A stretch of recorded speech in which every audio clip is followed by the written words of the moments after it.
Hi everyone, my name is Nigelise Hernandez. I am a senior here at USF and I major in health sciences. I'm very excited to continue to project connecting communication concepts to United Nations Sustainable Development Goals.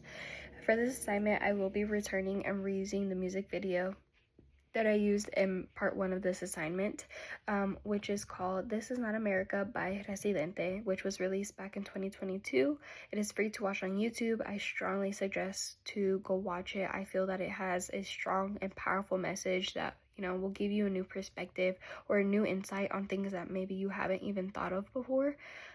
And the video shows how protests, indigenous communities, it shows government violence across Latin America. But the main concept that I pull from this music video is that it challenges the idea that America is only considered the United States.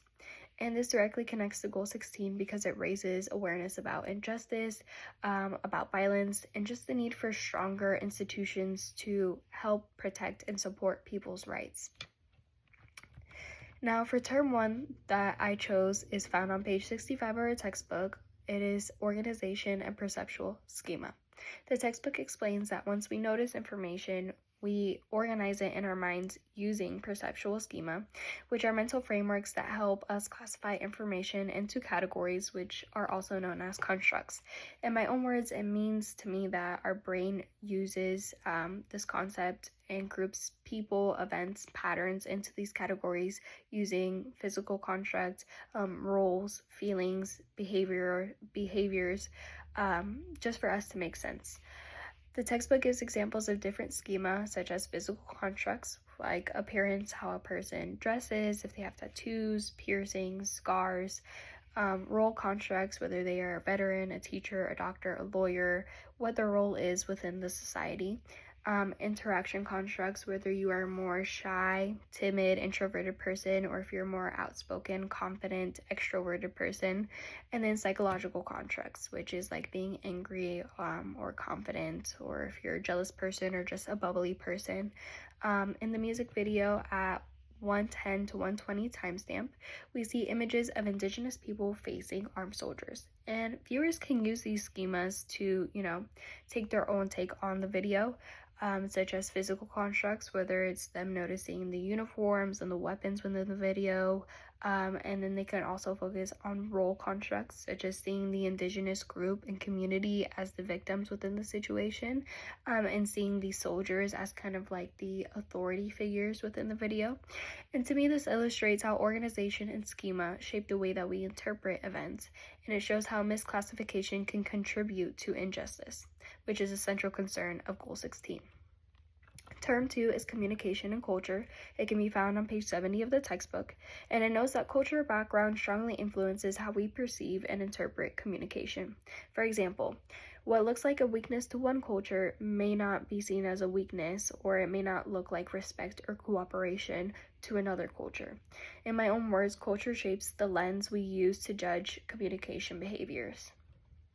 In timestamp 205 to 215, Residente critiques how Latin American struggles are often misunderstood or overlooked by U.S. media and U.S. viewers. Some scenes to U.S. viewers may look as chaotic or violent, but it's very different when you actually experience these things, when you actually go through these things, because for the Latin American community, it may seem that it represents courage, it represents resistance, perseverance, and just survival as a whole. And this shows how culture changes the meaning of communication and why Goal 16 requires understanding across cultural lines to build just institutions. The third term I chose was attributions, which can be found on page 82 of our textbook. And it defines attributions as explanations we create for people's behaviors.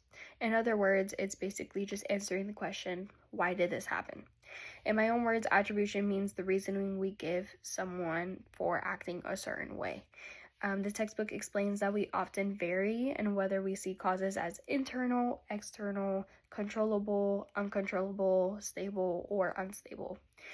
For example, we might attribute a person's anger to just their personality or the situation that they're actually in. In timestamp 3 to 310, there's a scene of violent clashes between protesters and police. Viewers who support the state may attribute the violence to the protesters being troublemakers, while others may attribute it to injustice and corruption. These different attributions shape whether audiences see institutions as legitimate or abusive. What surprised me about this analysis is how deeply communication concepts are tied to justice and peace. Organization and schema show us how people classify others, which can, support or distort fairness. Cultural perspectives reveal how different groups interpret the same events differently. And attributions explains why people place the blame on other people and place responsibility on other people in certain ways. If I were creating my own message to support Goal 16, I would focus on the concept of culture. That's because understanding cultural perspectives is essential, I feel like, for breaking stereotypes and creating institutions that serve everyone fairly. This project showed me that communication isn't just about talking, it's about shaping how the world understands justice.